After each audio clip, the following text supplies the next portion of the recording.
High everyone, आज म खजुरी बनाउन गइरहेको छु। सबैभन्दा पहिला मैले अलिकति आँटा, अलिकति मैदा र अलिकति सुजी राखेर मजाले यसलाई मिक्स गर्ने। त्यसपछि अलिअलि काटिरहेको ड्राई फ्रुट्सहरू राख्ने। मजाले राखिसकेपछि यसलाई चाहिँ मिक्स गरिदिनु होला।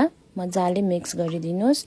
अनि यो मिक्स गरिसकेपछि मैले अलिकति चिनी थोरै राखेको छु। मैले चिनी धेरै राखेको छैन, सो त्यही भएर यसमा अलिकति चिनी, थोरै घिउ राखेर यसलाई पनि मजाले मोलिदिनु।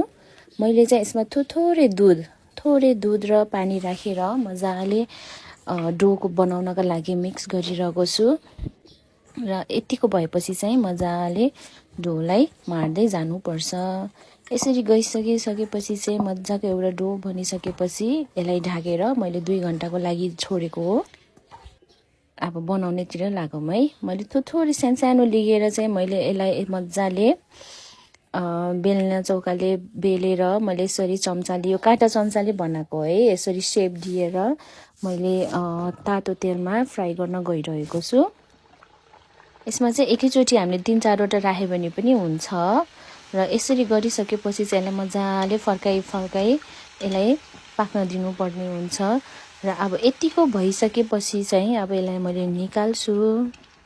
हेर्नुहोस् त कस्तो मजाले यतिको रेड भइसकेको छ है। र अर्को पनि म तरिका देखाउँछु है। एकदम इजिएस्ट वे भनेको एउटा छान्नीमा चाहिँ यसरी चाहिँ गऱ्यौँ भने चाहिँ ब्याक साइडदेखिबाट चाहिँ हाम्रो मजाले सेप बनेर आउँछ। अनि अगाडि चाहिँ चम्चाले गरिसकेपछि यस्तो मजाको सेप बन्छ। So yeah, thank you for watching.